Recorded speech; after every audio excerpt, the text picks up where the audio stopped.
Vercingetorix sabia que corria contra o tempo e tinha de escapar. O conflito armado na frente de batalha havia recrudescido e chegava cada vez mais perto. Só agora, quando o relógio marcava 2 horas, o enfrentamento começava a dar os primeiros sinais de arrefecimento. Enquanto isso, o trem onde estava, todo apagado para evitar ser avistado pelos inimigos, cortava a paisagem na calada da noite. O veículo, um hospital móvel, não seria um alvo importante de qualquer maneira. Mas agora que estava em movimento, as bombas começavam a cair em sua direção. Gedroips olhou em volta para alguns dos pacientes a bordo. Ao todo, havia cerca de 900 pessoas, muitas delas urrando de dor em macas fixadas nas paredes devido a seus graves ferimentos. Infecções, feridas abertas. Gedroips não tinha tempo nem para respirar. Durante as horas seguintes, ela e sua equipe realizaram cirurgias e trataram aqueles que podiam ser tratados, enquanto o trem se afastava da frente de batalha. Cerca de 12 horas depois, o veículo finalmente tomou uma distância segura. Este seria um ponto de virada na vida de Verra Ignatievna Gedroips, descendente da realeza lituana, cirurgiã talentosa e excêntrica. Conhecida justificadamente como Princesa Gedroips, era uma figura extraordinária. Apesar disso, continua em grande parte desconhecida no Ocidente. Como pioneira da medicina no campo de batalha, Gedroips fez contribuições que, segundo especialistas, poderiam ter salvo milhares de vidas durante a Primeira Guerra Mundial se tivessem sido mais compreendidas na época. Quando ouvi sua história pela primeira vez, ainda me lembro do que pensei, porque ainda não fizeram um filme sobre isso, diz Melanie Stapleton, professora assistente de medicina da Universidade de Calgary, no Canadá. Mesmo uma das principais informações sobre Gedroips, o ano do seu nascimento, tem sido motivo de dúvida. Muitos artigos dizem que ela nasceu em 1876, mas ela parece ter corrigido isso em seus documentos pessoais. Na verdade, Gedroips nasceu 6 anos antes, em 1870, em Kiev, atual Ucrânia. Não há muitos detalhes em inglês disponíveis sobre sua infância, mas sabe-se que ela vinha de uma família rica e estudou em casa antes de terminar a escola em São Petersburgo.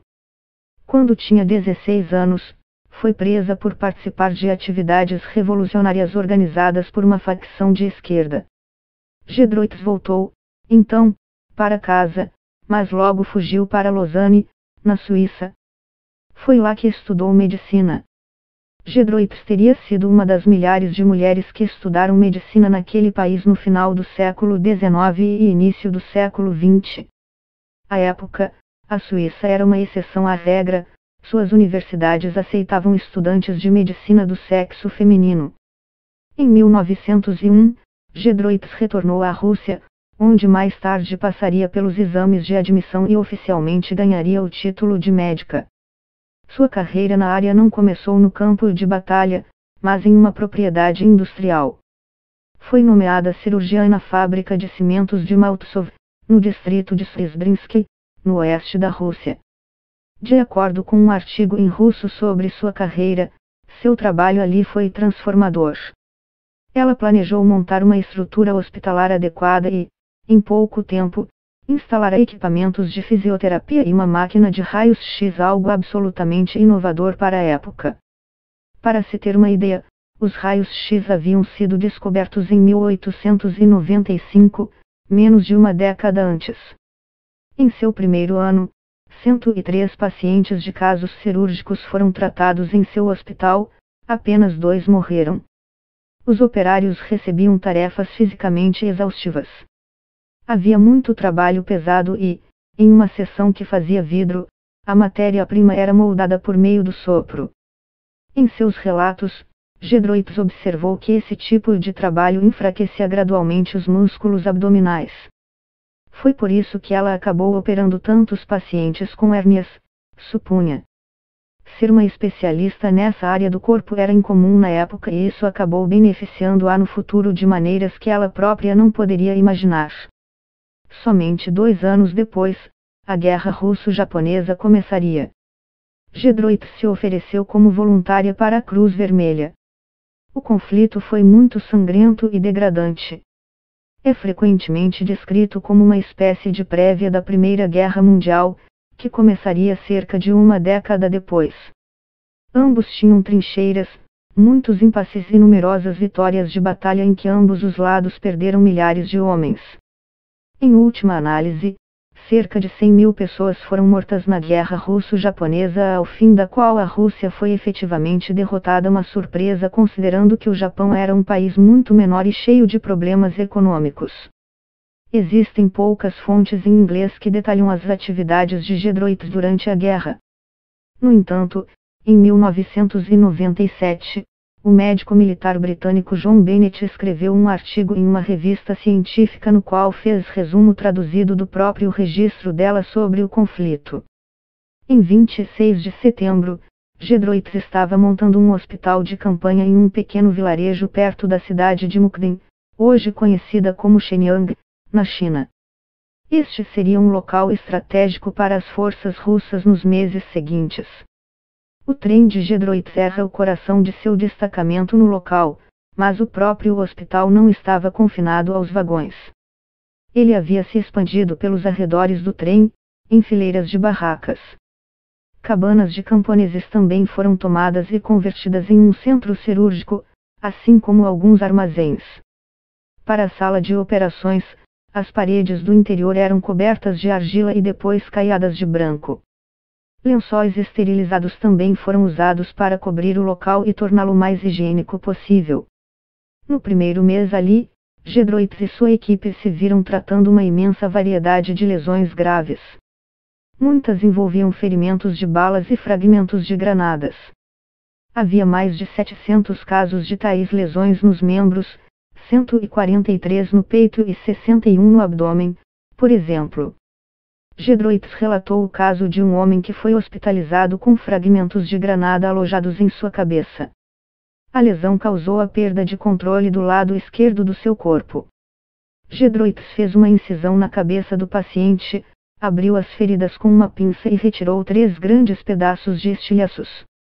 Um punhado de outros pequenos estilhaços também foi removido. Após a operação, o paciente pediu um cigarro. Aqui tente com a mão esquerda, disse Gedroit. Para a satisfação dela, ele foi capaz de segurá-lo. A médica fez anotações extensas sobre os ferimentos que tratou. Também escreveu sobre os tipos de armas que os causaram. Por exemplo, ela descobriu que fragmentos de granadas e bombas explosivas deixavam uma marca amarela na pele. Com o passar dos meses, o clima esfriou. Um dos maiores desafios que Gedroit e seus colegas enfrentavam em seu trem hospitalar era justamente as baixas temperaturas, que afetavam gravemente os pacientes hospitalizados nas tendas e os soldados feridos que voltavam do fronte. Alguns chegaram a sofrer queimaduras por frio. Mas, em janeiro daquele ano, um vagão que funcionava como centro cirúrgico foi adicionado ao trem, um importante complemento nas instalações. No mês seguinte, o hospital móvel foi enviado ao longo da estrada de ferro de Mukden para as minas perto de Fushan, onde se encontravam muitos homens feridos. Nas primeiras 4 semanas, Gedroit realizou nada menos que 56 operações. Pacientes convalescentes foram colocados em vagões adicionais, aquecidos, onde podiam se recuperar com maior conforto do que as tendas ao ar livre. Mas foi nessa época que o controle do exército russo sobre a região começou a se afrouxar. Os japoneses realizaram um ataque inteligente durante a famosa Batalha de Mukden. Em 22 de fevereiro, Gedroit e seu trem foram obrigados a recuar. Foi neste dia que ocorreu a ousada fuga que abre esta reportagem. Médicos militares estavam bastante familiarizados com este problema na época, diz o cirurgião aposentado e historiador britânico Michael Crumpin. Em muitos casos, os cirurgiões optavam por não intervir. Em vez disso, os soldados com ferimentos abdominais seriam simplesmente monitorados na esperança de que sua condição melhorasse.